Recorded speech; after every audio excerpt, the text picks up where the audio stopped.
kronis seperti diabetes, tekanan darah tinggi, dan beberapa jenis kanker. Next. Untuk etiologinya, obesitas pada lansia dapat disebabkan oleh berbagai faktor, baik fisik maupun psikologis. Faktor penyebab obesitas pada lansia yaitu ada perubahan hormon, penurunan metabolisme, penurunan aktivitas fisik, dan perubahan pola makan. Next. Untuk patofisiologinya, penuaan dikaitkan dengan perubahan penting dalam kondisi tubuh dan metabolisme antara usia 20 sampai 70 tahun. Ada penurunan progresif massa bebas lemak, terutama otot, sekitar 40%, dan peningkatan massa lemak.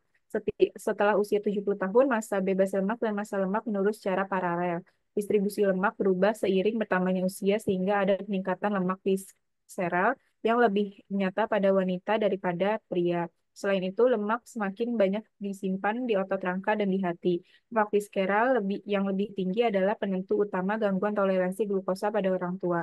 Peningkatan lemak intramuskular dan intrahepatik berkontribusi pada gangguan kerja insulin melalui adipokin yang dilepaskan secara lokal dan asam lemak bebas. Hal ini bersama dengan penurunan intensitas dan durasi aktivitas fisik serta penurunan pengeluaran energi pasca makan karena penurunan oksidasi lemak merupakan penyebab penurunan pengeluaran energi yang terlihat seiring bertambahnya usia. Next.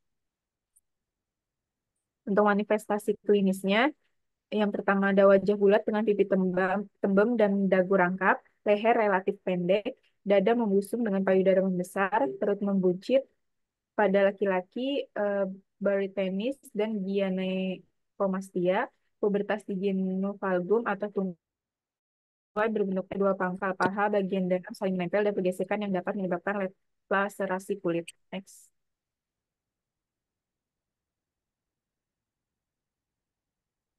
Ini untuk obesitas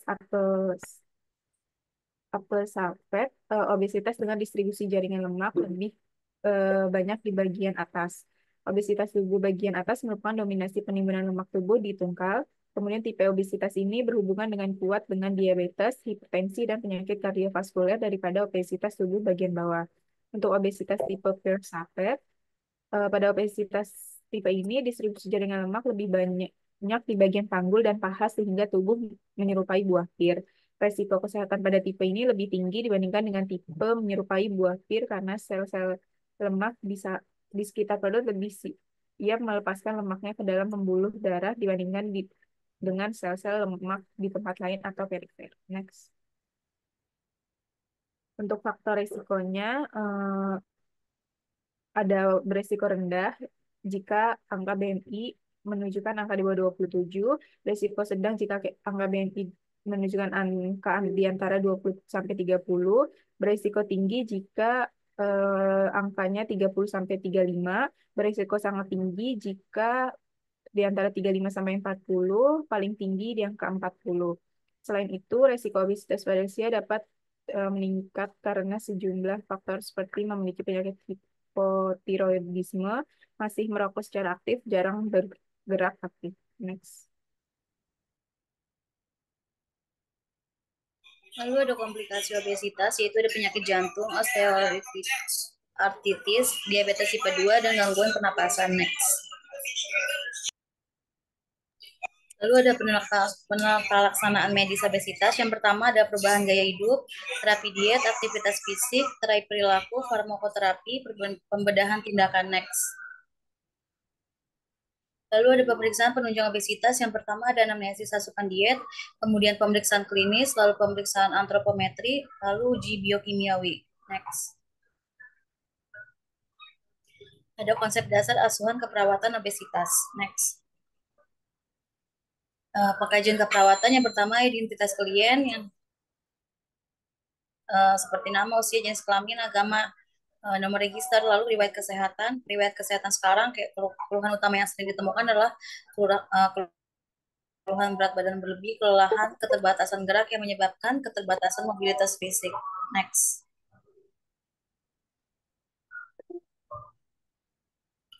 Lalu ada riwayat kesehatan dahulu, seperti kaji tentang penentuan frekuensi dan juga jenis kegiatan. Terus kemudian perkirakan keluaran energi, penentuan keterbatasan dalam penerapan olahraga. Lalu riwayat kesehatan keluarga, kaji apakah terdapat keluarga yang memiliki riwayat penyakit yang serupa. Kemudian ada riwayat psikososial spiritual, yaitu kaji kemampuan interaksi sosial, ketaatan beribadah, dan kepercayaan.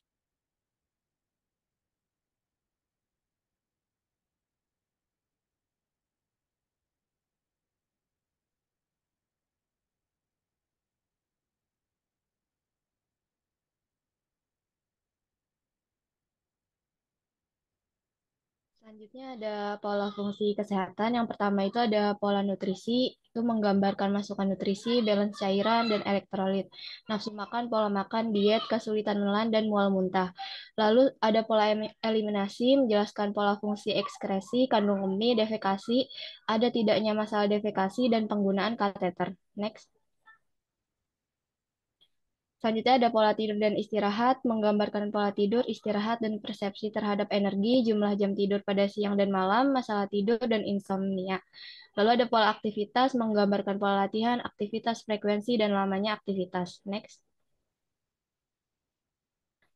Selanjutnya ada pemeriksaan fisik. Di sini ada kaji kesadaran pasien. Yang dikaji ada apakah kesadaran pasien itu kompos mentis, apatis, delirium, somnolen, sopor, semikoma, atau koma.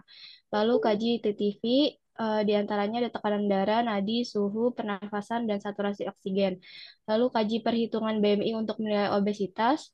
Lalu kaji sistem kardiovaskuler untuk mengetahui tanda-tanda vital, ada tidaknya distensi vena jugularis, pucat, edema, dan kelainan bunyi jantung.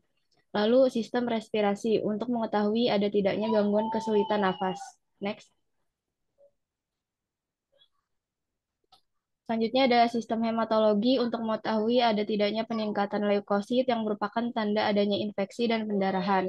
Lalu sistem urogenital ada tidaknya ketegangan kandung kemih dan keluhan sakit pinggang.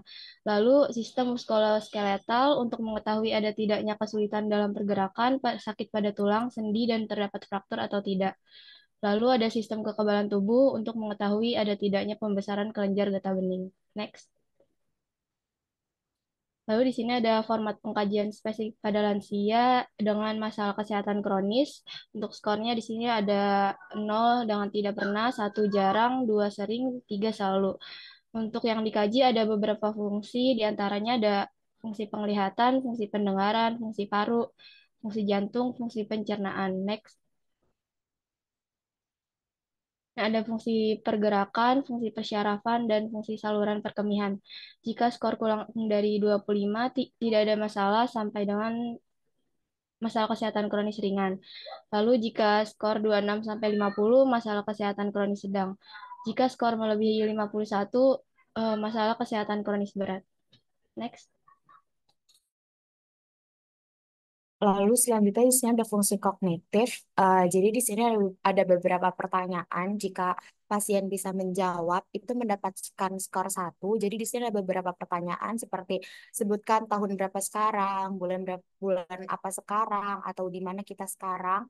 Terus ada menyediakan 4 benda, misalnya piring, sendok, mangkok, sendok garpu, beri angka 1 tiap jawaban yang betul. Bisa di next. Lalu di sini ada seperti menghitung kurang 5, kayak 10 kurang 5, 32 dikurang 5, atau mengeja kata terbalik. Contohnya, Panti menjadi itnap. Tanyakan kembali dan sebutkan nama benda seperti pada pertanyaan nomor 3 ini. Seperti piring, mangkok, gelas, dan bantal. Boleh di next.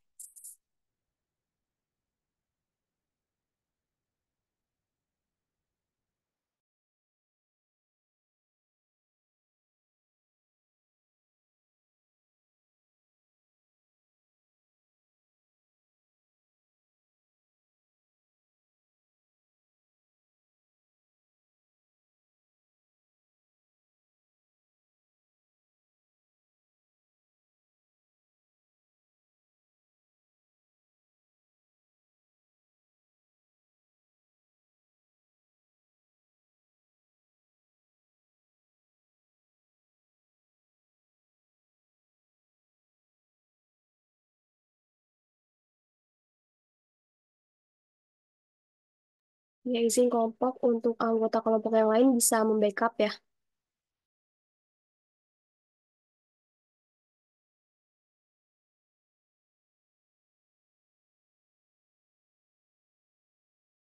Baik, izin melanjutkan. Lalu di sini ada hasilnya. Jadi jika hasil skornya 24 sampai 30 berarti fungsi kognitifnya normal. Nah, jika skornya 17 sampai 23 itu kemungkinan atau resiko gangguan kognitif. Nah, jika skornya 0 sampai 16 itu terjadi gangguan kognitif. Boleh di next. Nah, selanjutnya di sini ada status fungsional. Jadi di sini kita mengkaji kayak mandinya itu pasiennya itu memerlukan bantuan uh, memerlukan bantuan untuk masuk dan keluar kamar mandi dan mampu mandi sendiri atau tidak. Jika bisa, dia diberikan skor 2 jika uh, memerlukan bantuan saat mandi hanya pada satu bagian diberikan skor 1 dan jika memerlukan bantuan saat mandi lebih dari satu bagian itu dapat skornya 0. Bisa dilihat itu ada juga di berpakaian dan ke WC atau toilet. Bisa di next.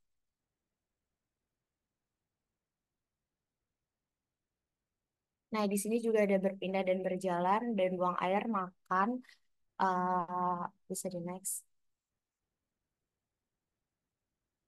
Nah, lalu di sini ada penilaian geriatri depression scale. Nah, di sini kita ngasih pertanyaan, berikan jawaban yang tepat untuk menggambarkan perasaan Bapak atau Ibu selama 2 minggu terakhir.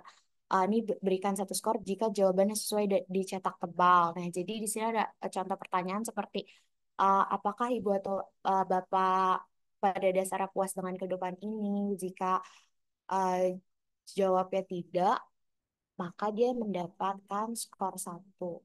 Bisa itu seperti itu sampai bawahnya bisa next.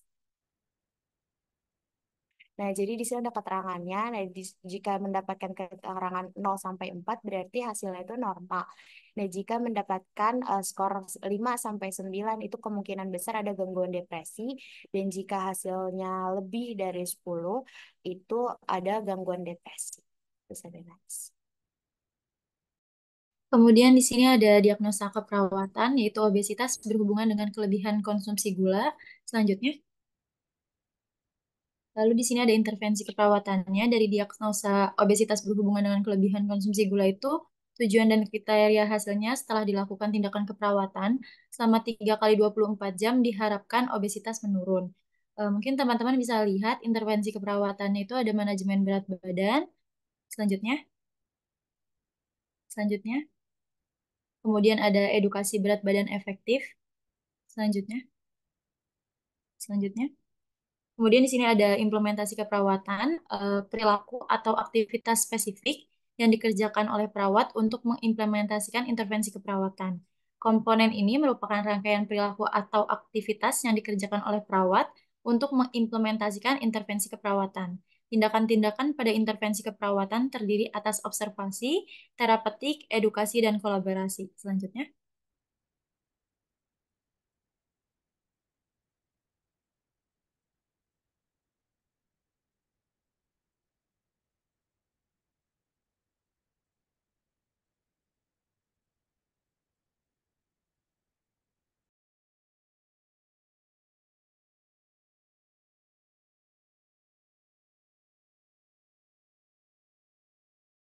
Kemudian ada evaluasi keperawatan, yaitu langkah terakhir dari proses keperawatan untuk mengukur respon pasien terhadap tindakan keperawatan dan kemajuan pasien ke arah pencapaian tujuan.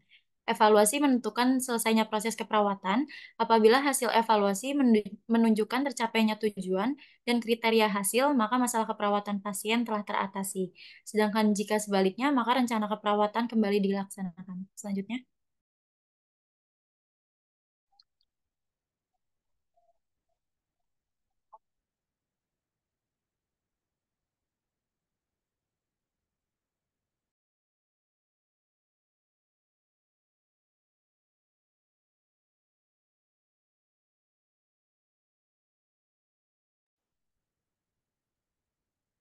Apakah suara saya terdengar? Terdengar nih Srina. Baik, selanjutnya ada asuhan keperawatan obesitas. Bisa di next. Iya baik, selanjutnya ada kasus obesitas. Jadi pada tanggal 30 Juli 2024, pukul 15.00 terdapat seorang pasien yang masuk ke ruang rawat inap Rumah Sakit H. Diketahui pasien tersebut dengan identitas Nyonya A, usia 68 tahun, beragama Islam. Pasien mengatakan baru pertama kali masuk rumah sakit dan keluhan utama saat ini ia mengatakan belakangan ini ia merasa cepat lelah dan suka merasa sesak. Pasien mengatakan ia suka makan semua makanan, apalagi makan manis-manis seperti cake atau minuman manis. Klien juga mengatakan itu merupakan makanan kesukaannya sejak ia masih muda. Lalu dilakukan pemeriksaan diagnostik dan didapatkan hasil diagnosa medis pasien yaitu diabetes mellitus. Lalu perawat melakukan pemeriksaan TTP pada klien tersebut didapat tekanan darahnya 120/80, nadinya 85 kali per menit, respirasinya 24 kali per menit, dan suhu 36,5 derajat Celcius. Juga pengukuran berat badan dan tinggi badan pasien dengan hasil berat badan 88 kilo dan tinggi badan 160 cm. Selanjutnya, lalu di sini ada pengkajian keperawatan. Pertama ada karakteristik demografi. Isinya ada profil klien, ada nama, tempat tanggal lahir, jenis kelamin, status perkawinan, agama, suku, pendidikan terakhir, nomor telepon, alamat, dan lain-lain. Lalu ada identitas keluarga juga selanjutnya. Selanjutnya ada riwayat pekerjaan dan status ekonomi. Pekerjaan saat ini tidak bekerja, pekerjaan sebelumnya tidak bekerja, sumber pendapatannya dana pensiunan suami, dan kecukupan kebutuhan.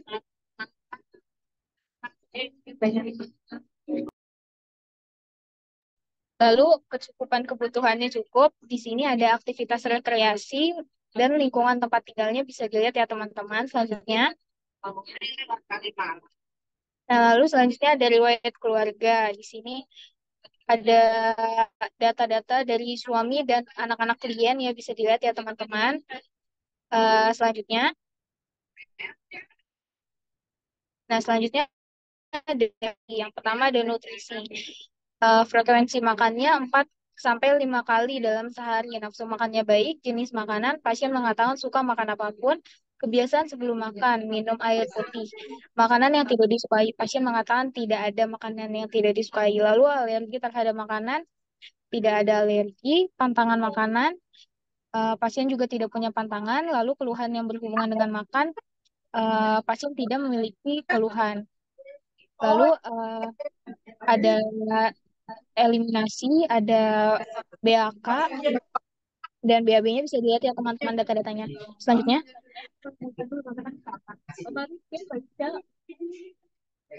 Selanjutnya ada personal hygiene. Di sini ada mandi, ada frekuensi dan waktu mandinya. Lalu ada oral hygiene, ada cuci rambut, ada kuku, kaki, dan tangan, ada frekuensinya juga. Lalu ada istirahat dan tidur. Lama tidur malamnya, pasien mengatakan ia tidur malam sekitar 8 jam. Lalu tidur siang selama 2 jam. Dan tidak ada keluhan yang berhubungan dengan tidur. Selanjutnya. Lalu di sini ada kebiasaan mengisi waktu luang. Lalu di sini ada olahraga, jenis dan frekuensinya. Pasien mengatakan jarang dan hampir tidak pernah olahraga. Lalu ada nonton TV. Pasien mengatakan ia suka menonton TV sambil makan atau nyemil, baik siang ataupun malam hari. Lalu ada berkebun atau memasak. Pasien juga mengatakan senang memasak. Lalu ada kebiasaan yang mempengaruhi kesehatan. Ada jenis, frekuensi, jumlah, atau lama pakainya. Di sini ada merokok, pasien tidak merokok. Minum minuman keras juga pasien tidak minum minuman keras. Lalu ada pasien juga tidak ketergantungan obat. Selanjutnya.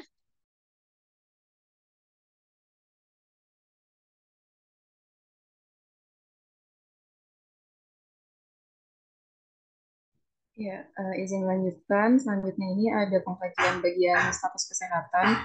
Yang pertama ini kondisi kesehatan saat ini. Keluhan utama pasien dalam 1 tahun terakhir ini, pasien mengatakan belakangan ini ia suka merasa sesak napas dan sulit untuk bergerak dan cepat merasa lelah serta merasa berat pada tubuhnya. Lalu gejala yang dirasakan saat ini, pasien merasakan sedikit pusing dan merasa lelah. Lalu waktu mulai timbulnya keluhan ini pasien mengatakan mulai merasakan keluhan sekitar sebulan yang lalu. Lalu untuk obat yang dikonsumsi ini, pasien mengkonsumsi obat pusing berupa Panadol. Lalu untuk riwayat kesehatan masa lalunya, penyakit yang diderita, pasien mengatakan tidak pernah memiliki penyakit yang berbahaya seperti DM atau hipertensi. Lalu untuk riwayat alergi obat makanan dan lain-lain, ini pasien mengatakan tidak memiliki alergi. Untuk riwayat kecelakaan, tidak pernah kecelakaan. Lalu untuk riwayat dirawat di rumah sakit, belum pernah dirawat. Untuk pemeriksaan fisik, keadaan umumnya ini kompos mentis, tampak tampak lemas. Lalu untuk PTV-nya ini didapatkan hasil TD 120/80. Nah, di 85 kali per menit, RR 24 kali per menit, suhu 36,5 derajat Celcius. Untuk berat badannya ini 88 kilo, tinggi badan 160, IMT didapatkan hasil 34,3. Ini masuk obesitas. Lalu untuk kepala didapatkan hasil bulat, simetris, tidak terdapat benjolan, tidak terdapat lesi, rambut hitam, dan terdapat sedikit uban. Lalu untuk mata ini simetris, tidak terdapat kelainan, tidak terdapat lesi. Untuk hidung simetris, tidak ada kelainan, tidak terdapat polip. Untuk telinga simetris, tidak terdapat kelainan. Untuk mulut, gigi, bibir, mukosanya lembab, simetris, tidak ada kelainan. Gigi geraham bawah ini terdapat ompong 2. Lalu untuk leher simetris, tidak terdapat benjolan. Untuk dada simetris, pengembangan paru simetris, RR-nya 24 kali, terdapat sesak jika banyak bergerak. Untuk abdomennya ini simetris, bulat, tidak ada lesi ataupun pembengkakan. Untuk genitalia bersih, kulitnya bersih. Lalu untuk ekstremitas atas ini tidak ada luka, kekuatan otot kanan dan kiri bagus, untuk ekstremitas bawah juga bagus. Ya, selanjutnya di sini ada pengkajian spesifik pada lansia. Ini berupa tabel keluhan kesehatan untuk masalah kesehatan kronis. Ini didapatkan hasil terdapat keluhan pada fungsi pendengaran, yaitu berupa pendengaran berkurang dengan frekuensi jarang. Lalu untuk pernafasan ini terdapat keluhan sesak nafas dengan frekuensi sering. Untuk fungsi jantung ini terdapat keluhan cepat lelah dengan frekuensi sering. Lalu untuk fungsi pencernaan ini terdapat keluhan makan dan minum berlebih dengan frekuensi selalu. Lalu didapatkan hasil untuk skornya ini 8. Dapat disimpulkan memiliki masalah kesehatan ringan. Lalu di sini juga terdapat tabel pengkajian MMSE. Bisa dilihat aja ya teman-teman, untuk hasilnya ini normal.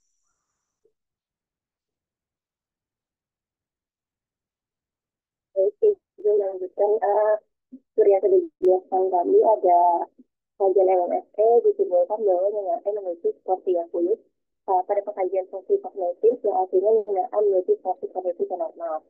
Selanjutnya ada pengkajian pada status fungsional aktivitas kehidupan sehari-hari lansia mengenai BADL, body mass.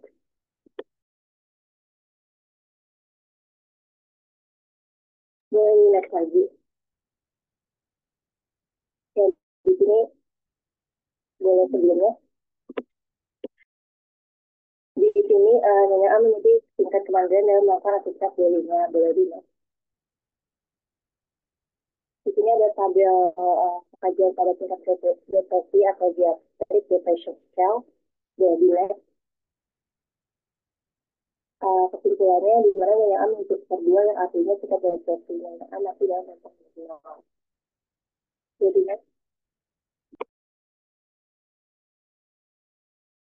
Selanjutnya di sini ada data pada Nyonya A di mana biasanya itu pasien mengatakan ini kita makan dan minum manis varian transmisinya, lalu pasien yang merasa berat badan terus bertambah, lalu pasien yang merasakan panas dan capek yang merasa cepat lelah, lalu pasien juga merasakan sedikit dalam dirinya, di mana didapatkan masalahnya itu obesitas, dan penyebabnya itu kelebihan konsumsi gula dan kurangnya aktivitas fisik. Dan ada DO-nya itu, IMT-nya itu dari IMT-nya itu 34,4 dinyatakan obesitas. Di sini mengangkat diagnosanya itu obesitas berhubungan dengan kelebihan konsumsi gula dan kekurangannya aktivitas fisik ditandai dengan IMT 3,34 dinyatakan obesitas dan diagnosa D,30 diperlukan pada 37 2020. Jadi, Ya, izin masuk untuk kelompok bisa dipercepat ya karena waktunya sudah habis. Ya, selanjutnya ada intervensi keperawatan. Di sini diagnosanya obesitas berdasarkan kelebihan konsumsi gula dan kurangnya aktivitas fisik ditandai dengan IMT 34,4 kg. Ya, untuk kodenya D0030. Untuk tujuan dan kriteria hasil ada 7. Setelah tindakan 2 kali 24 jam, yaitu berat badan membaik, kemudian indeks massa tubuh IMT membaik, dan dari makanan dan minuman. Ah, ya, selanjutnya pada intervensi keperawatan itu kodenya adalah edukasi. Intervensinya itu edukasi berat badan efektif. Untuk kodenya adalah I12365. Ya, bisa dilihat. Ya, next. Ya, selanjutnya ini pada implementasi keperawatan. Teman-teman bisa dilihat. Ya, selanjutnya next. Oke, next. Ya, selanjutnya pada evaluasi keperawatan. Di sini untuk yang pertama pada tanggal 30 yaitu pas subjeknya adalah pasien mengatakan ia suka makan semua makanan apalagi manis, manis seperti cake dan minuman manis. Pasien mengatakan itu merupakan makanan kesukaan sejak ia masih muda. Kemudian O-nya itu hasil diagnosa medis yaitu diabetes mellitus dengan BB 8 kilogram, TB-nya 160 cm dan IMT-nya 34,4. A-nya itu masalah belum teratasi. Terus kemudian intervensi dilanjutkan.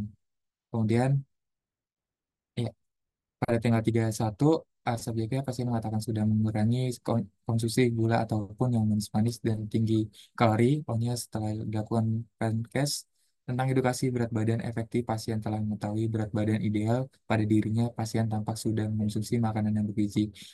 Lalu masalah teratasi sebagian dan intervensi dihentikan. Oke, next. Ya, saya kembalikan ke moderator. Baik, terima kasih untuk pemaparannya kelompok dari kelas 4A. Selanjutnya untuk kelas B, boleh dipaparkan materi tentang KEP.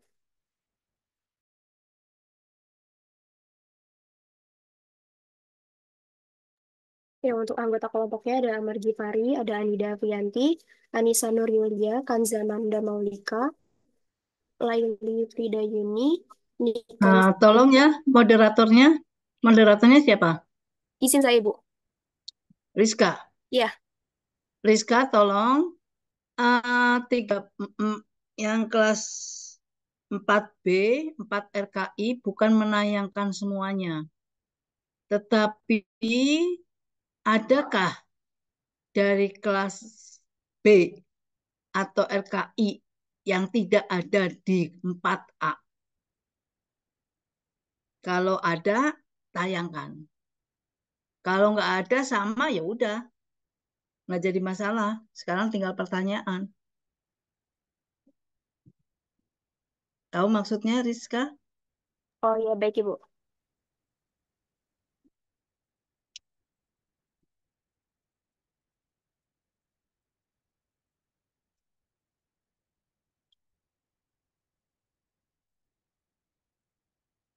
Ya, izin Ibu, tadi kan kelas A itu baru menayangkan tentang obesitas ya Ibu. Nah, yang untuk kelas B ini menambahkan tentang KIP Bu. Nah, nanti RKI baru menambahkan tentang KIP sama obesitas dari kelas A ataupun dari kelas B Ibu. Gitu.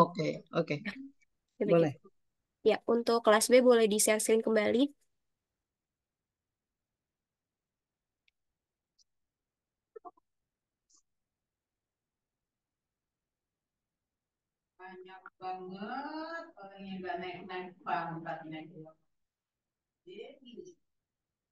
Ya, untuk kelas B boleh dimulai ya.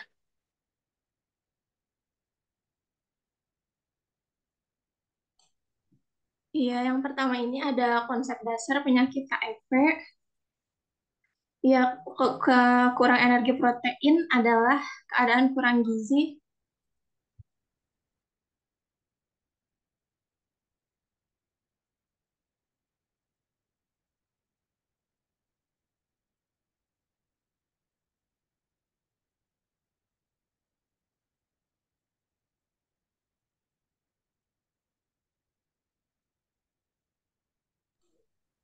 Ya, kurang energi protein ini adalah keadaan kurang gizi yang disebabkan oleh rendahnya konsumsi energi dan protein dalam makanan sehari-hari atau gangguan penyakit tertentu sehingga tidak memenuhi angka kecukupan gizi.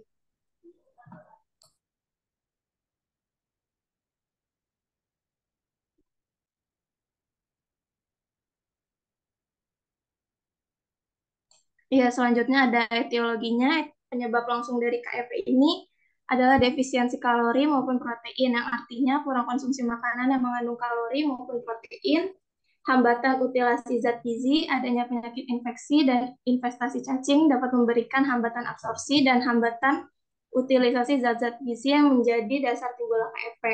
Sedangkan penyebab tidak langsungnya adalah terdapat beberapa hal dominan, yaitu kayak pendapatan yang rendah, sehingga daya beli terhadap makanan berprotein itu rendah.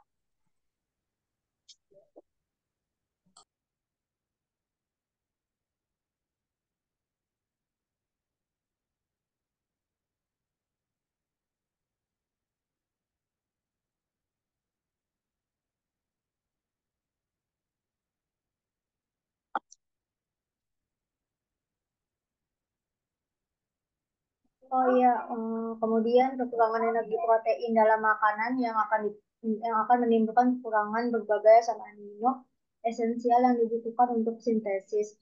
Oleh karena dalam daging terdapat cukup karbohidrat, maka produksi insulin akan meningkat dan sebagai asam amino di dalam serum yang jumlahnya sudah kurang tersebut akan disalurkan ke otot.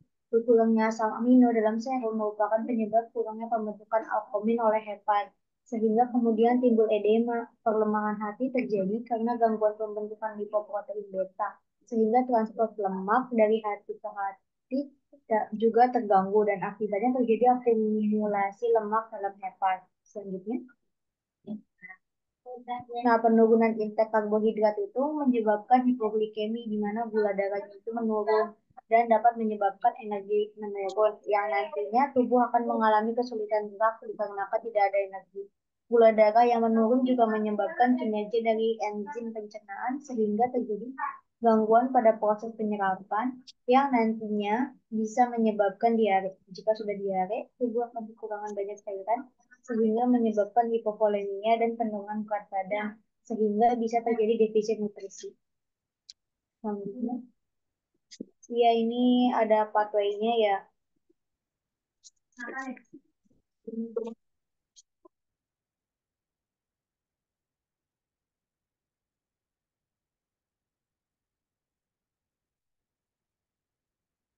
Ini ada tanda dan gejala. Yang pertama ini penurunan nafsu makan, yang kedua mudah kedinginan, yang ketiga suasana hati menjadi buruk atau depresi, yang keempat merasa lelah terus-menerus, yang kelima sering sakit dan memerlukan waktu yang lama untuk pulih. Next. Di sini ada komplikasi. Yang pertama ini ada anemia. Disebabkan oleh kurangnya asupan nutrisi yaitu anemia, defisiensi besi serta anemia, defisiensi vitamin B12 dan asam folat. Yang kedua ini hipoalbuminemia. Dapat memicu penurunan kadar albumin dalam darah, di mana kondisi ini sangat berbahaya karena dapat menyebabkan kerusakan berbagai jaringan di tubuh. Yang ketiga ada penurunan fungsi otak. Apabila kebutuhan nutrisi tidak terpenuhi, maka otak bisa beresiko mengalami gangguan fungsi otak dalam meningkat, mengingat dan berpikir. Yang keempat ini ada kekuatan otot berkurang, yaitu melemahnya otot tubuh tentu akan membahayakan lansia karena dapat menyebabkan lansia mudah terjatuh. Next. Nah, di sini ada penerapan pelaksanaan. Yang pertama ini apabila terjadi dehidrasi dapat diatasi terlebih dahulu. Yang kedua ini ada pemberian diet eh, TKTP. TKTP itu tinggi kalori, tinggi protein, 1.200 kalori per hari. Yang ketiga ini ada vitamin A 100.000 sampai 200.000 K1 1 M 1 kali. Yang keempat ada vitamin B kompleks C AD tetes personal. Yang kelima, bila perlu berikan transfusi sel darah merah padat atau plasma.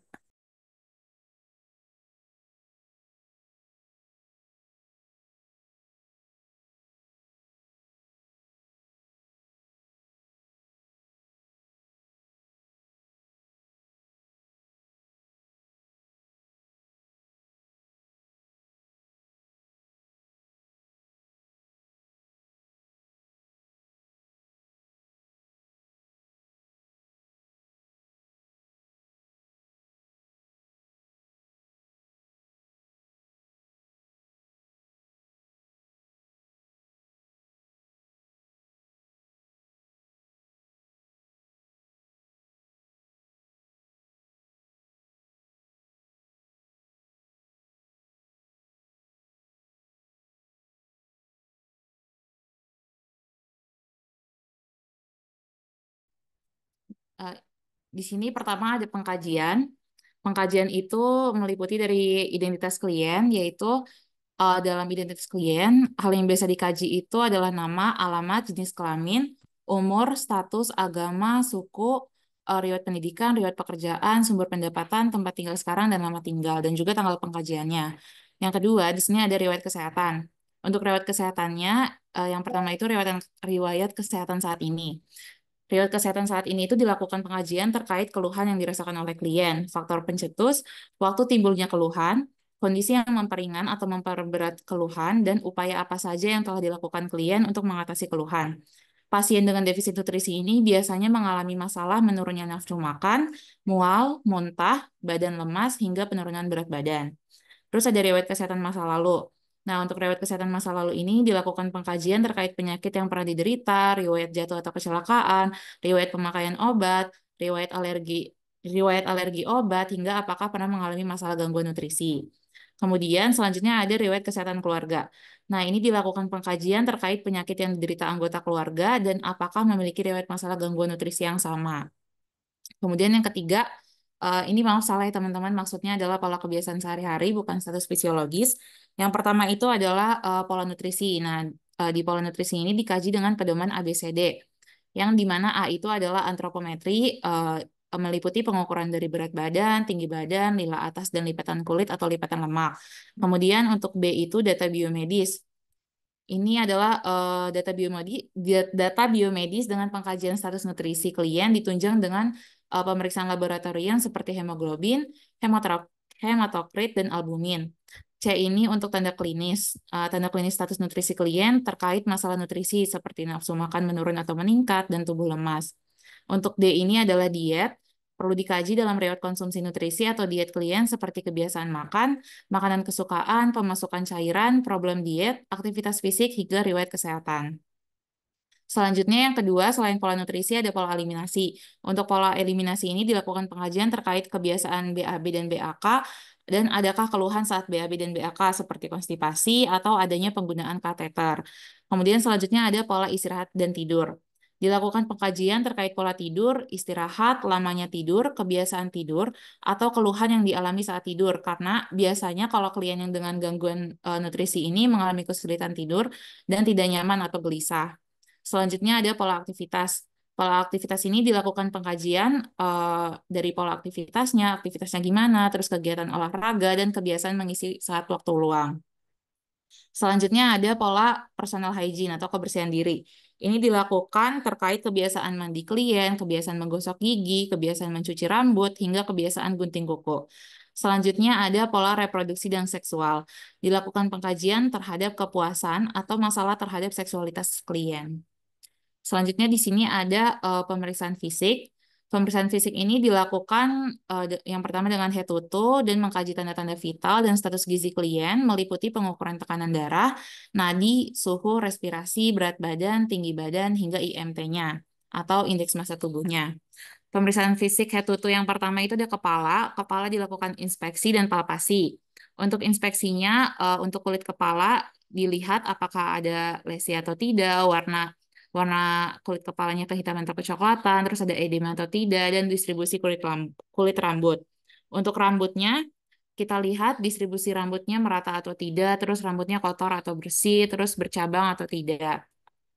Untuk palpasi di kepala, untuk kulit kepalanya, raba dan tentukan turgor kulit elastis atau tidak, teksturnya kasar atau halus, akralnya dingin atau hangat.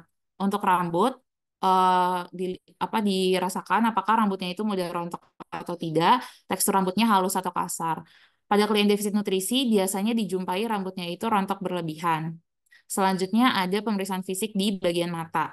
Di mata ini kita inspeksi dan palpasi. Kalau inspeksi itu kita lihat kesimetrisannya, terus warna retinanya, kelopak matanya, tampak ada benjolan atau tidak, terus refleks kedipnya baik atau tidak, terus konjungtiva dan sklera merah atau konjungtivitis, miosis, atau medriasis.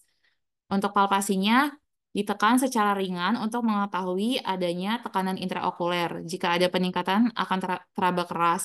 Kaji adanya nyeri tekan. Selanjutnya pemeriksaan fisik yang ketiga yaitu di hidung. Di hidung juga dilakukan inspeksi dan palpasi. Untuk inspeksinya dilihat kesimetrisannya, kebersihan hidungnya, mukosanya kering atau lembab, terus ada peradangan atau pendarahan atau tidak. Kemudian dipalpasi. Palpasi ini sinus frontal dan maksilaris terhadap nyeri tekan.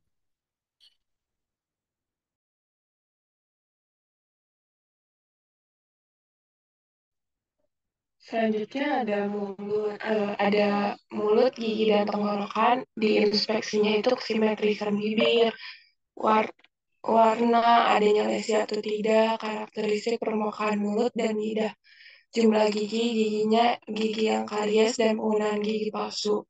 Biasanya klien dengan defisit nutrisi tampak adanya peradangan atau stomatitis, kesulitan mengunyah, dan kesulitan menelan. Di palpasinya itu ada lidah dan dasar mulut, pegang dan tekan daerah pipi, kemudian rasakan ada massa atau tumor, pembekakan, dan nyeri. Selanjutnya ada telinga. Telinga itu diinspeksi. Inspeksinya itu daun telinga simetris atau tidak, warna telinga, bentuk telinga, kebersihan, adanya lesi atau tidak. Selanjutnya ada palpasi, yaitu tekan daun telinga apakah ada respon nyeri. Selanjutnya ada leher. Leher itu ada di inspeksi sama palpasi. Inspeksinya itu amati bentuk leher, warna kulit, jaringan parut, amati adanya pembekakan kelenjar tiroid, amati simetrisan leher dari depan, belakang, dan samping. Palpasinya ada letakkan tangan pada leher klien, anjurkan klien untuk menelan dan rasakan adanya kelenjar tiroid. Next.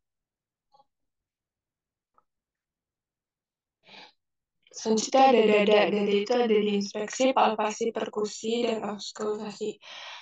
Inspeksinya itu ada pada paru, pada paru diamati bentuk dada, apakah normal, case, barrel case, pigeon case, atau lainnya, apakah tampak adanya retraksi.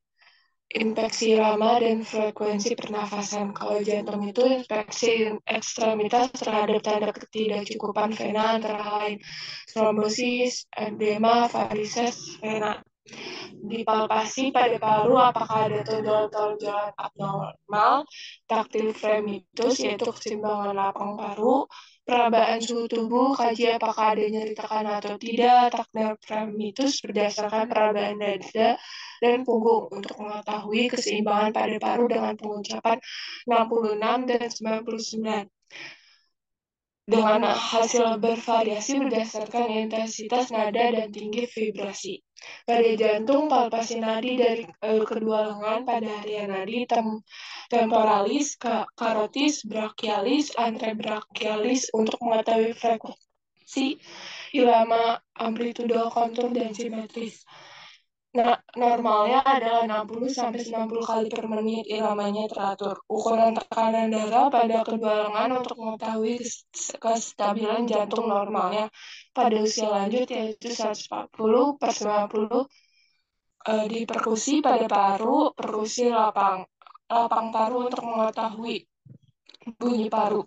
Suara paru normal yaitu resonor atau sonor. Pada jantung perkusi seluruh area jantung di mana secara normal perkusi terdengar peka. Next. Selanjutnya ada auskultasi.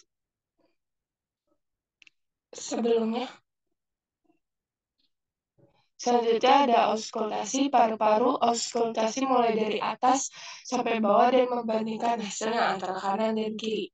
Kaji suara nafas, suara ucapan, dan suara tambahan. Pada jantung, auskultasi area katup aorta, katup pulmonal, area pulmonal kedua, area trikuspidalis untuk mengetahui keadaan abnormal pada jantung dan organ sekitar jantung. Kaji bunyi S1, S2, S3, dan S4-nya, murmur, dan galop. Selanjutnya ada payudara, inspeksi amati keukuran, warna, bentuk, area pembekakan. Palpasinya itu kaji adanya nyeri tekan dan benjolan, palpasi pada daerah klavikula, terutama pada area limfi nodi untuk mengetahui area pembengkakan atau tidak. Selanjutnya ada abdomen, yaitu diinspeksi, kaji kesimetrisan, distensi, kaji gerakan pernafasan. Palpasinya itu ada kaji permukaan abdomen, adanya benjolan, pembesaran hempar dan limfa, dan kaji adanya nyeri tekan. Pada klien defisit nutrisi biasanya dijumpai kram atau nyeri abdomen. Perkusi adanya udara dalam abdomen kembung. Auskultasi kaji bising usus dengan frekuensi normal. Dan periksa karakteristiknya desiren pada daerah epigastrik dan keempat kuadran. Seseorang yang mengalami masalah defisit nutrisi biasanya ditemukan tanda bising usus hiperaktif. Next.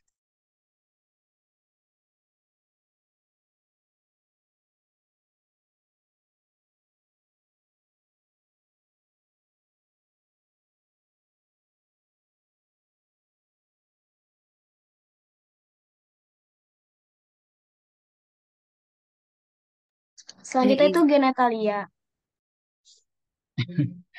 Suaranya hilang, timbul ya.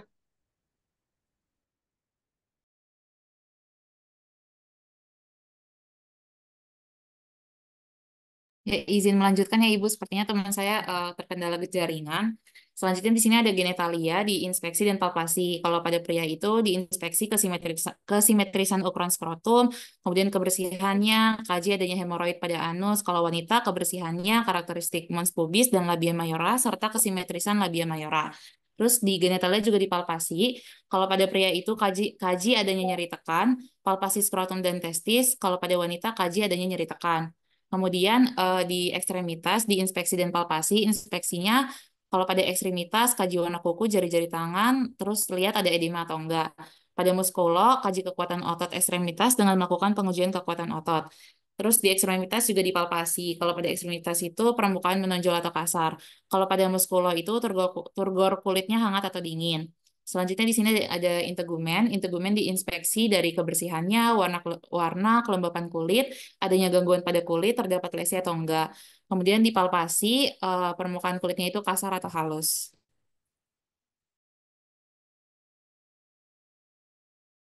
Yang kelima itu status kognitif. Dilakukan pengkajian terkait penilaian aspek kognitif dan fungsi mental karena pada lansia terjadi penurunan dalam pencegahan masalah terkait penurunan memori sensori, memori jangka panjang, dan memori jangka pendek. Nah, yang keenam itu status psikospiritual. Yang itu ada psikologi, pengkajian terkait status depresi karena biasanya lansia dengan gangguan nutrisi mengalami kesulitan dalam pengatur pola makan, khususnya untuk memenuhi kebutuhan nutrisi sehingga bisa menyebabkan lansia mengalami depresi. Yang B itu sosial, pengkajian dengan menggunakan format ABDA lansia untuk karena hubungan lansia dengan orang sekitar mempengaruhi pada lansia dalam bersosialisasi. Yang C itu spiritual, membantu lansia untuk menghadapi kenyataan, berperan aktif dalam kehidupan, hingga memahami arti dan tujuan beradanya dalam kehidupan. 7 itu pengajian lingkungan tempat tinggal. Lingkungan lansia, apakah lingkungan lansia, bagaimana kebersihan dan kerapian ruangannya, sirkulasi udara, keadaan kamar mandi dan kebersihannya, pembuangan air kotor atau limbah, pembuangan sampah, hingga sumber pencemaran. Selanjutnya, selanjutnya itu ada diagnosa. Pertama itu defisit fungsi berhubungan dengan asupan maksa yang kurang terpenuhi. Kedua, defisit pengetahuan berhubungan dengan menunjukkan perilaku tidak sesuai anjuran. Yang ketiga itu gangguan regulatif fisik berhubungan dengan malnutrisi. Ya, izin kelompok waktunya 2 menit lagi ya. Intervensi di sini ada intervensi diagnosa yang defisit nutrisi berhubungan dengan asupan protein kurang kebutuhan. Di sini ada satu solusinya, tujuan penelitiannya bisa dibaca. Ini ada intervensi yang dilakukan observasi yang bisa dibaca. Selanjutnya, ada intervensi lagi. Lanjutannya terapeutik edukasi kolaborasinya bisa dibaca. Selanjutnya, implementasi rencana yang kulakukan untuk mencapai tujuan dan kriteria hasil yang dibuat. Tahap pelaksanaan dilakukan secara rencana, tindakan disusun dan ditunjukkan kepada nursing order untuk membantu pasien mencapai tujuan dan kriteria hasil yang dibuat sesuai dengan masalah yang dihadapi pasien.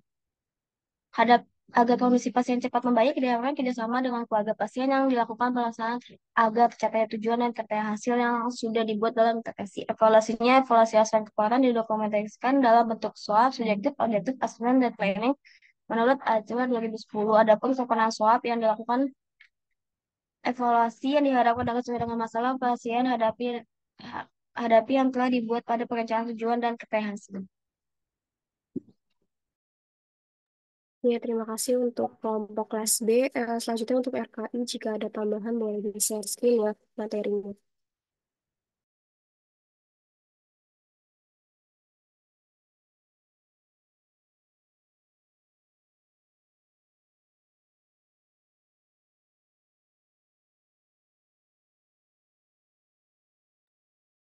Baik, untuk kelompok RKI akan menambahkan kasus fiktif terkait malnutrisi pada lansia.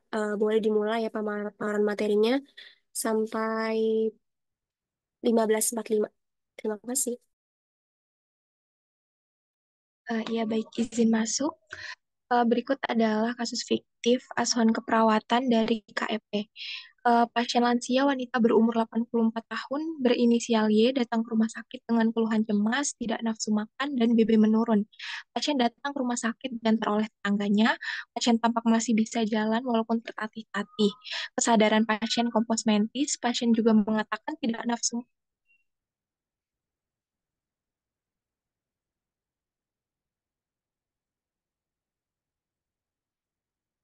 Ya, kesadaran pasien kompos mentis. Pasien mengatakan tidak nafsu makan karena perutnya sering terasa penuh. Pasien hanya mampu makan 2 kali sehari dan hanya habis 3 sendok. Selain itu, pasien juga mengeluh sulit menelan makanan. Pasien juga mengeluh kesulitan untuk tidur dan selalu terbangun tengah malam saat tertidur untuk berkemih ke toilet. Pasien juga mengatakan rindu dengan cucu dan anaknya yang sudah meninggal setahun yang lalu. Terkadang pasien merasakan sakit kepala saat ada masalah dan tengkuknya pun terkadang terasa kaku dan berat saat pikirannya menumpuk. Tetangganya yang mengantar ke rumah sakit menyatakan bahwa Nyonya Y masih bisa melakukan aktivitas sehari-hari walaupun tidak dengan frekuensi yang lama. Nyonya Y juga mengatakan dirinya masih sering melakukan olahraga kecil dan masih bisa melakukan perawatan diri dengan baik. Next slide. Ya, berikut adalah tahap pengkajian meliputi biodata. Yang pertama itu ada nama klien, Nyonya Y yang berumur 84 tahun, jenis kelaminnya perempuan, agamanya Islam, dan status perkawinannya cerai. Pekerjaannya wira swasta dan alamatnya Jalan Cilangkap Permai nomor 17 Jakarta Selatan. Next slide. Ya, selanjutnya yaitu status kesehatan sekarang. Yang pertama ada keluhan utama klien itu mengeluh tidak nafsu makan, bahkan sedikit pun sudah terasa penuh. Klien mengatakan memikirkan anaknya yang meninggal serta kangen dengan cucunya. Klien juga sering tidak bisa tidur.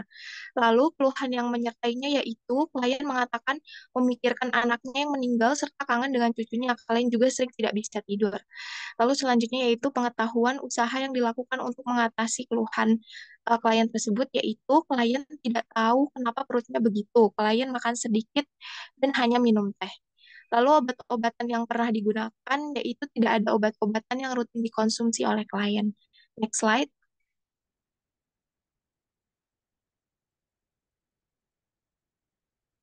Ya, selanjutnya yaitu age-related change atau perubahan terkait proses menua fungsi fisiologis. Yang pertama yaitu ada kondisi umum. Klien mengatakan badannya semakin kurus, tidak nafsu makan, kemampuan ADL klien mandiri. Lalu berat badan bulan lalu 52 kilogram dan berat badan saat ini yaitu 49 kilogram dengan tinggi badan 165 cm. Selanjutnya yaitu ada integumen. Kulit klien terlihat keriput, warna kecoklatan, tidak ada masalah penyembuhan luka. Terus selanjutnya itu ada hematopoietik. Klien anemis, tidak ada pendarahan dan tidak ada pembengkakan pada kelenjar limfanya. Lalu kondisi kepalanya yaitu klien mengeluh pusing jika ada masalah yang membuat tidak nyaman. Lalu selain itu juga kadang tengkuknya pun terasa sakit dan kaku jika ada masalah yang terlalu dipikirkan. Selanjutnya yaitu ada mata. Klien mengeluh pusing jika ada sedikit masalah yang membuat tidak nyaman. Selain itu juga kadang tengkuk terasa sakit dan kaku jika ada masalah yang terlalu dipikirkan. Lalu selanjutnya itu ada bagian telinga. Klien mengalami penurunan pendengaran, memakai alat bantu dengar, namun kadang-kadang saja. Lalu bagian hidung klien mengatakan tidak mengalami masalah pada bagian hidungnya. Lalu selanjutnya yaitu mulut dan tenggorokan. Klien mengatakan sedikit sulit untuk menelan makanan. Klien juga tidak bisa makan yang keras karena giginya sudah ompong. Next slide. Ya, selanjutnya yaitu ada kondisi leher dalam batas normal, lalu pernafasannya juga dalam batas normal dengan pernafasannya 22 kali per menit. Lalu kardiovaskulernya juga dalam batas normal dengan tekanan darahnya 129/88. Lalu keadaan gastrointestinal, klien mengatakan hanya bisa makan 2 kali sehari. Makan juga hanya sedikit, sekitar 3 sendok, perutnya sudah terasa penuh. Dan bising ususnya 6 kali per menit, auskultasi timpani, eh, lalu frekuensi BAB-nya 1 kali per hari. Lalu perkemihan dalam batas normal, klien BAK dengan frekuensi 6 kali per hari secara teratur. Selanjutnya yaitu kondisi reproduksi, klien mengatakan tidak ada masalah dengan menstruasinya saat masih muda dahulu. Lalu kondisi muskuloskeletal dan ekstremitasnya dalam batas normal, begitupun dengan kesyarafan. Next slide. Selanjutnya yaitu potensi pertumbuhan psikososial dan spiritual. Kondisi psikososial klien ini merasa pasrah atas kematian yang sudah ditetapkan oleh Allah. Klien merasa dimanapun berada dia hanya pasrah semuanya kepada Allah. Lalu kondisi spiritualnya, klien sering datang sholat ke musola dengan teman wisma dan antar wisma. Klien memikirkan anaknya yang sudah meninggal, kangen dengan cucu. Klien mengatakan kenapa anaknya diambil duluan, kenapa tidak dirinya saja. Lalu selanjutnya untuk yang lingkungan bisa dibaca saja ya. Next slide. Ya, berikut juga faktor-faktor resiko. Yang pertama itu ada stresor fisiologis dan psikologis. Bisa dibaca saja ya. Next slide. Ya, selanjutnya yaitu negative functional consequence. Yang pertama yaitu ada pengkajian kemampuan ADL menggunakan skor indeks Bartel dengan hasil 100. Lalu aspek kognitifnya dikaji menggunakan skor MMSE dengan hasil 29. Lalu pengkajian resiko jatuhnya menggunakan time up go to test dengan hasilnya lebih dari 12 detik dengan kesimpulan bahwa klien ini memiliki resiko jatuh. Lalu selanjutnya yaitu ada pengkajian pemenuhan kebutuhan tidur dan hasil yang didapatkan dengan skor PSQI dengan hasil 8. Lalu pengkajian kecemasan menggunakan GDS dengan hasil 8 dengan kesimpulan bahwa klien ini memiliki kondisi depresi. Selanjutnya yaitu pengkajian status nutrisi lansia menggunakan high nutritional risk dengan hasil skornya itu 13 atau lebih dari 6. Selanjutnya ada pengkajian hasil pemeriksaan diagnostik, itu tidak ada. Lalu pengkajian fungsi sosial lansia dengan hasil fungsi yang baik atau skornya 7, lebih dari 6. Next slide. Ya, berikut adalah pengkajian status nutrisi. Bisa dilihat saja ya. Ya, oke. Untuk selanjutnya akan dilanjutkan oleh teman saya. Selanjutnya, ini ada data statistiknya. Lain mengeluh tidak lebih berat sebelumnya. Ada klien mengeluh tidak nafsu makan, klien mengatakan makan 2 kali sehari dengan porsi sedikit, mengatakan makan sedikit sudah terasa penuh, klien mengatakan bayinya terus, klien mengatakan sedikit sulit untuk menelan makanan. Untuk data objektifnya ini ada kondisi fisiknya menurun, tampak kurus, bising usus 6 kali per menit, auskultasi timpani, terdapat penurunan berat badan, terus ada IMT-nya ini underweight, terus status nutrisi klien ini dikategorikan yang high risk tadi. Untuk masalah keperawatannya ini defisit nutrisi. Untuk yang kedua ada data subjektifnya, klien mengatakan sering tidak bisa tidur, klien mengatakan sulit untuk memulai tidur, klien mengatakan sering terbangun di tengah malam, klien mengatakan sering terbangun untuk ke kamar mandi. Untuk data objektifnya ini kualitas tidurnya berkurang, terus untuk lama tidurnya ini hanya 6 jam. Masalah keperawatan ini gangguan pola tidur. Next. Ya, untuk diagnosa keperawatannya yang pertama ada defisit nutrisi berhubungan dengan ketidakmampuan menelan makanan. Yang kedua ada gangguan pola tidur berhubungan dengan penurunan kadar melatonin didasarkan terbangun tengah malam. Next. Ini untuk intervensinya. Untuk diagnosa yang pertama ini defisit nutrisi. Intervensinya ini manajemen nutrisi. Untuk diagnosa yang kedua ini gangguan pola tidur. Ada intervensinya yaitu dukungan tidur. Bisa dibaca ya teman-teman. Selanjutnya ada implementasi.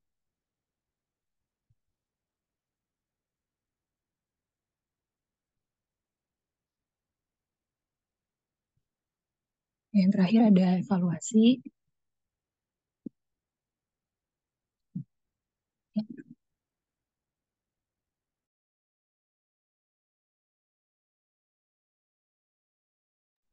Ya, baik. Terima kasih untuk pemaparan materinya untuk 3 kelompok dari kelas A, B, dan juga RKI. Izin Ibu, selanjutnya apa dibuka sesi tanya jawab atau ada Tanya masukan? jawab. Oh iya, baik. Dibuka sesi tanya jawab untuk teman-teman yang hadir. Jika ada pertanyaan, boleh langsung raise hand atau melalui chat room ya. Terima kasih.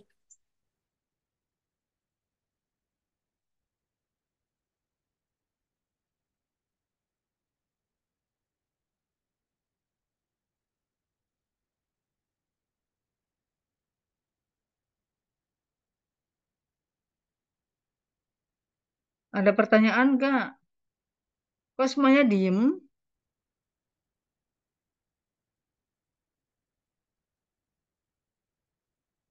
Ya, tuh Yeni itu ada pertanyaan Yeni Chandra. Iya, untuk Yeni Chandra bisa on mic ya. Baik, terima kasih atas kesempatannya, Mod. Saya Yeni Chandra Tiaswati, perwakilan kelompok 5, izin bertanya kepada kelompok kelas A. Jadi, bagaimana peran keluarga dalam membantu atau mengatasi obesitas pada lansia? Terima kasih. Ya, baik. Terima kasih, Yeni.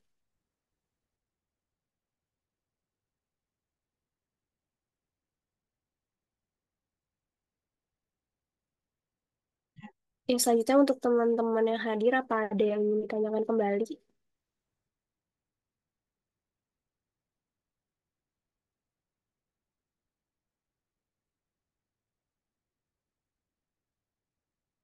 Bawa apa, Mbak?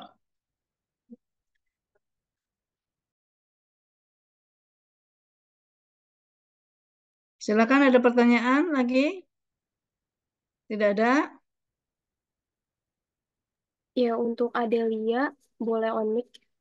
Oh, Adelia. Izin masuk, moderator, izin bertanya. Saya Adelia Junesa Fitri, perwakilan dari kelompok 2, izin bertanya kepada kelompok 3A. Pertanyaan saya, apakah ada perbedaan pendekatan penurunan berat badan untuk lansia dibandingkan dengan orang dewasa muda? Terima kasih. Ya, baik, terima kasih untuk pertanyaan Adelia. Ada pisang goreng nggak, Mbak? Untuk kelompok bisa dijawab ya pertanyaan dari Yeni Chandra dan juga Adelia. Ada lagi nggak? Itu ada lagi tuh, Winda.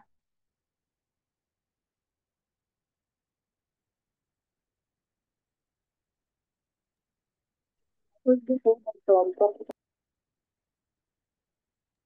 Ya, izin Winda suaranya kurang terdengar.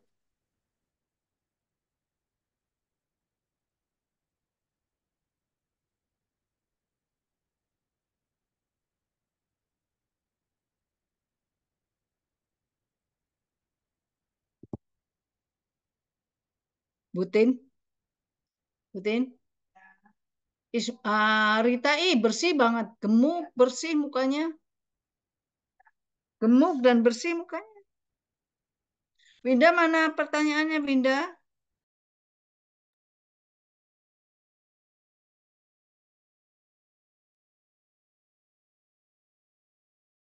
Coba Rizka, PPT-nya kelas A.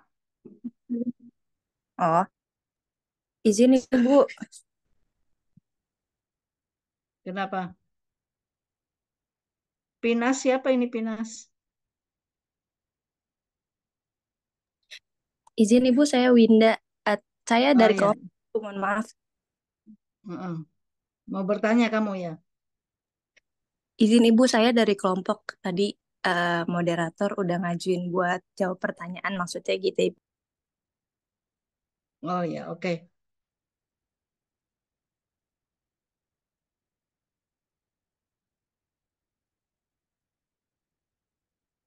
Silakan Winda. Baik, izin moderator.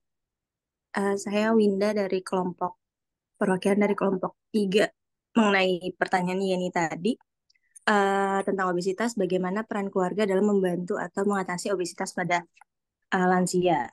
Seperti yang kita tahu bahwa peran keluarga ini sangat penting dalam mengatasi obesitas, terutama dukungan dan partisipan keluarga dapat menjadi faktor kunci untuk membantu lansia yang mengalami masalah obesitas.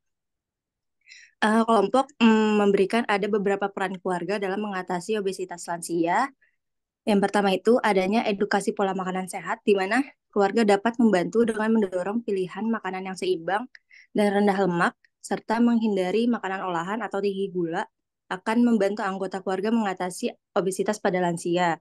Selain itu juga keluarga juga dapat membantu menyediakan makanan-makanan yang sehat di rumah, seperti buah-buahan, sayuran, ataupun sumber protein tambah lemak. Selanjutnya, ada memotivasi aktivitas fisik, di mana keluarga ini dapat menjadi motivator untuk anggota keluarga agar tetap aktif secara fisik. Misalnya, keluarga juga bisa mengajak berjalan-jalan atau berpartisipasi dalam aktivitas fisik bersama. Di sini dapat membantu mengurangi gaya hidup yang kurang aktif. Selanjutnya, menyediakan dukungan emosional, di mana kan kita tahu bahwa emosional lansia itu cukup rentan. Di sini peran keluarga mendukung secara emosional adalah kunci penting juga, dengan memberikan dorongan positif, lalu pujian atas usaha, dan dukungan dalam perjalanan menuju pola hidup yang sehat. Di sini akan meningkatkan motivasi lansia dan kepercayaan dirinya. Seperti itu, ya, ini apakah sudah terjawab? Sudah, Winda, terima kasih. Ditambah ya. Ditambah ya. Maaf moderator Rizka ya. Moderatornya. Ya, Ibu, silakan Ibu. Jadi kita tugas keluarga kan ada 5 ya. 5 tugas keluarga ya. Ya. Yang satu memahami, mengenal bahwa ada yang obesitas di dalam keluarga. Itu harus disadari oleh keluarga maupun oleh si penderita obesitas. Kemudian yang kedua, memutuskan. Memutuskan itu adalah mudah-mudahan ya, atau diharapkan lansia yang obesitas itu sadar bahwa dia udah kelebihan berat badan sehingga kurang gerak, ya, kurang bisa, aktivitasnya agak pelan, ya, sulit bergerak. Kemudian tentunya dengan obesitas segala keluhan akan terjadi, ya. Kemudian yang ketiga, merawat. Merawat bagaimana? Yaitu keluarga mempunyai kewajiban untuk menyiapkan makanan-makanan yang kira-kira tidak mempertambah atau memperburuk obesitas. Sehingga makanan-makanan yang disiapkan untuk lansia tentunya yang sayuran, bentuknya buah-buahan, ya, yang kira-kira bisa membantu untuk kelancaran pencernaan, ya, karena biasanya lansia mengalami keluhan untuk buang air besar maupun buang air kecil, terutama buang air besar. Kemudian jangan disediakan makan makanan yang untuk ngemil, ya. Nah, itu biasanya di keluarga itu ada makanan-makanan ringan yang ngemil-ngemil itu, ya, terutama yang mengandung karbohidrat. Nah, itu dihindari. Atau kalau memang masih perlu, tolong disimpankan, jangan sampai lansia tahu, ya. Terus 4, memodifikasi, yaitu menciptakan lingkungan yang kondusif untuk mengurangi makan pada lansia. Jadi lansia itu berat badan berapa, tinggi badan berapa, kalorinya butuhnya berapa, jadi dikurangi dikit demi sedikit. Tidak drastis langsung diet, tidak, ya. Kemudian yang sesudah itu baru konsultasi ke pelayanan kesehatan, ya.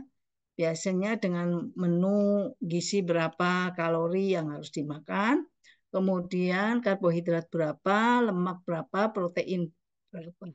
Dan disambung dengan untuk menutupi kekurangan vitamin mineral diberikan dengan obat-obatan. Itu demikian. Jadi 5 tugas keluarga itu di dalamnya GNA itu juga diperlukan, ya. Itu tambahannya, ya. Silakan, ada lagi pertanyaan tadi satu lagi, ya, Rizka. Iya, Ibu, untuk pertanyaan Adelia, kelompok bisa menjawab ya.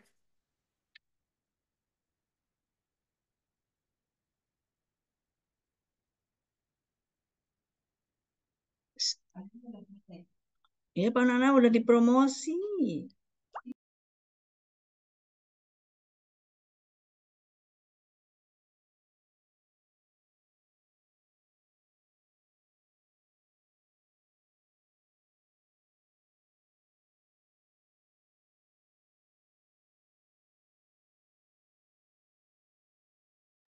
Ya, sekali lagi untuk kelompok, untuk pertanyaannya Adelia, boleh langsung dijawab ya.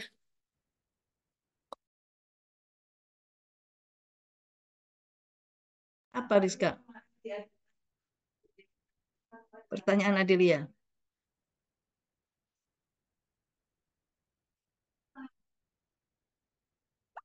Tadi Adelia bertanya perbedaan pendekatan penurunan berat badan untuk lansia dibandingkan dengan orang dewasa muda, Ibu.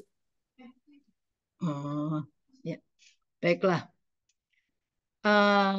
Untuk lansia dan anak dewasa muda, tentu kebutuhan nutrisinya akan berbeda, ya.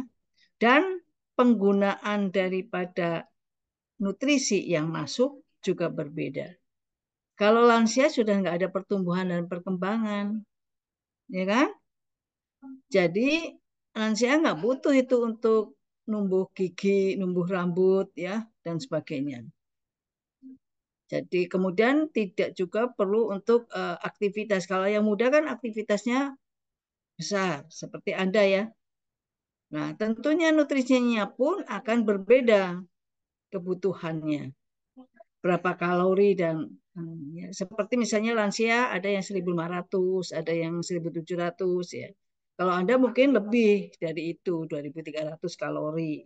diambil karbohidrat 60%, terus selebihnya berapa persen. Itu berbeda ya, karena untuk yang muda itu selain untuk bergerak aktivitas, untuk berpikir, ya kan? Itu. Untuk pertumbuhan dan perkembangan, untuk mengganti sel-sel misalnya yang masih mens ya, itu kan perlu untuk Fe ya, nutrisi protein ya. Kalau lansia kan udah nggak mens lagi ya. Jadi jelas kebutuhannya akan berbeda nutrisi untuk yang tua dan yang muda. Tentunya dihitung.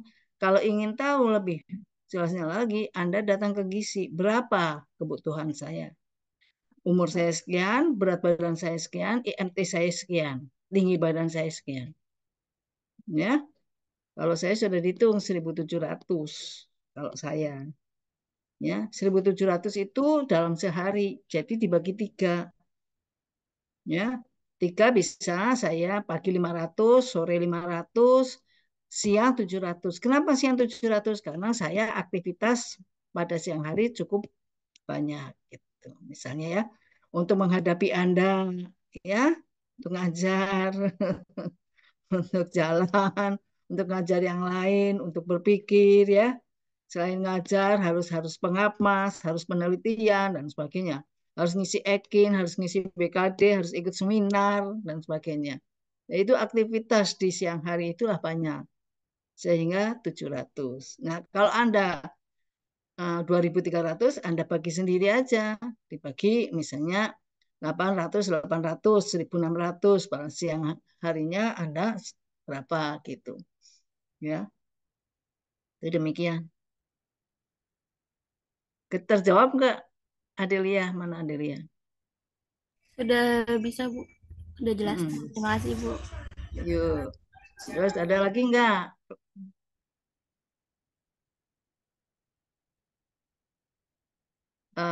Saya tambahkan untuk Anda mencantumkan misalnya ASKEP ya. Di ASKEP itu harus dicantumkan data-data hasil pengkajian yang konkret ya. Nah, misalnya KIP atau obesitas atau apa, itu diikutin dengan data subjektif maupun objektif. Objektif itu misalnya ukuran-ukuran, kalau memang berat badannya obesitas, jadi dia berat badannya berapa. IMT-nya juga ada, TB-nya ada. Ya, itu harus ada. Kemudian nanti pada saat dilakukan untuk direncanakan untuk menurunkan berat badan juga di situ ada tulisan kriteria hasil. Kriteria hasil ada patokan IMT yang diharapkan berapa sih? Tidak mungkin IMT yang besar ya, IMT yang lebih dari normal obesitas langsung turun drastis enggak, tapi bertahan. Terus berat badannya pun bertahap, yang mana yang akan dilakukan. Jadi harus ada nilai normalnya, ya, nilai yang mau diturunkan, gitu. Bertahap, jangan langsung jeglek, langsung bisa selama 3 kali 24 jam turun semuanya berat badan, nggak mungkin, ya. Jadi melalui kriteria hasil itu apa untuk jadi patokan, gitu, ya. Nah, kemudian dalam hal ini memang lansia ada yang kebutuhannya ya tidak bisa mengerem makanan juga bisa. Tapi diharapkan keluarga untuk memberikan motivasi bahwa semakin tua kebutuhan nutrisi akan berkurang ya. Kemudian karena aktivitasnya sudah tidak semaksimal waktu anak muda. Itu ya. Kemudian tetapi dalam hal ini lansia diharapkan karbohidratnya jangan terlalu banyak, tetapi protein yang agak banyak ya, yang cukup untuk mengganti-ganti sel yang rusak ataupun dia sakit ya. Itu kan yang penting membangun daripada sel-sel yang rusak. Gitu. Sehingga proteinnya agak sedikit banyak ya. Gitu. Bahkan ada sekarang ada makanan yang Karbohidrat sama sekali enggak, tapi protein. Di mana proteinnya diambil dari telur. Ya, ada yang makanan begitu ya. Jadi untuk menjaga stamina. Tapi itu ada yang melakukan, ada yang tidak ya. Ada yang berhasil menurunkan berat badan, ada yang tidak. Ya. Jadi kalau Anda mungkin Rizka, kamu makan 3 kali. Ukuran nasinya berapa? 2 centong, 1 centong? 2 centong, Ibu. 2 centong. Nah, itu kan banyak ya, 2 centong. Kalau ibu cukup 3 sendok makan nasi. Ya, karena kebanyakan harus protein, yaitu telur, sayuran, dan buah. Itu ya. 3 pagi, siang, dan sore. Sore itu jam 6 sudah tutup, nggak boleh makan lagi. Tapi kalau Anda mungkin masih ngemil, karena apa? Aktivitas Anda yang masih bergeraknya masih ini. Apalagi Anda mens ya, masih datang bulan, jadi protein dibutuhkan, Fe dibutuhkan, ya. Laki-laki juga begitu, ya. Silakan ada pertanyaan lagi nggak, Rizka? Sepertinya cukup, Ibu. Oh, cukup ya. Ya, baiklah kalau cukup begitu. Kalau nggak ada pertanyaan, apa yang ditanyakan ke Ibu, silahkan. Mumpung Ibu ada di sini, kasih 5 menit.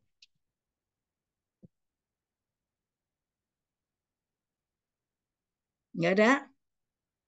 Udah jelas? Nah, kalau seandainya Anda yang masih muda nih, kekurangan ya vitamin mineral yang terkandung di dalam makanan, seyogyanya lah Anda mengkonsumsi vitamin.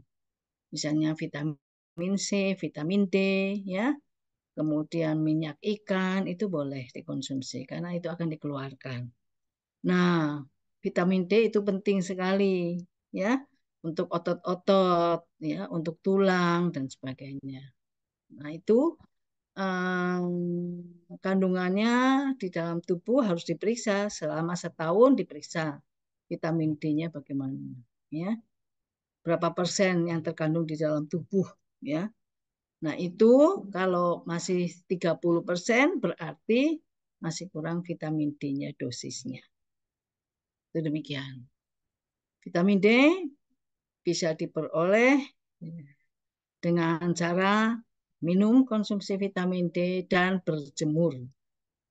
Berjemur, profit vitamin D akan berubah menjadi vitamin D. Itu demikian. Tidak mungkin tidak harus jemur.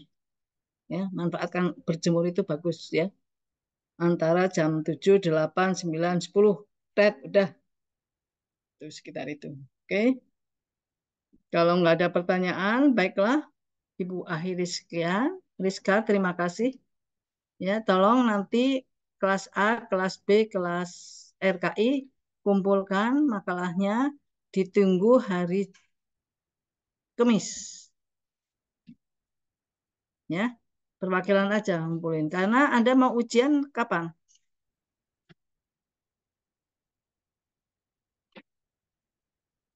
Ada jadwalnya ujian, Rizka? Tanggal 12. Ada, Ibu. Sebentar, Ibu.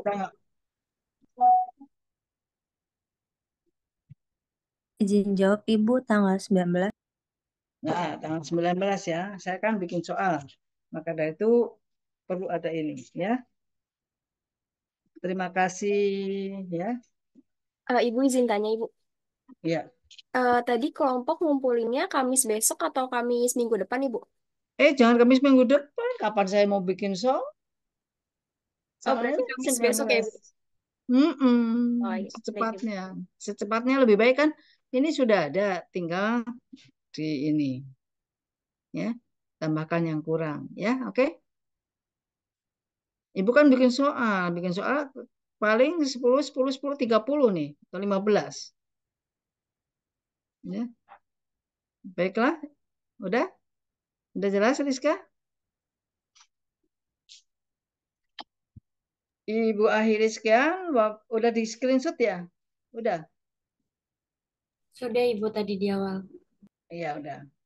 Ya, terima kasih. Saya ingin tahu Widowati, yang namanya Widowati mana coba? Kurnia Widowati. Izin menjawab saya Ibu. Tapi nggak ada fotonya, mana fotonya? Lihat. Saya ingin tahu. Buka kamera bisa? Nggak kelihatan nih di sini. Izin sebentar Ibu. Ibu izin untuk kelompok bisa Jumat aja gak Bu ngumpulinnya? Soalnya sekalian kelas luring Ibu. Oh, boleh. Oh, baik Ibu, makasih. Oh, ini yang Widowati namanya. Oh iya. Oke. Terima kasih ya. Ibu akhiri sekian. Wabillahi taufik wal hidayah. Wassalamualaikum warahmatullahi wabarakatuh. Waalaikumsalam warahmatullahi Terima kasih Ibu. wabarakatuh. Ya, Ibu.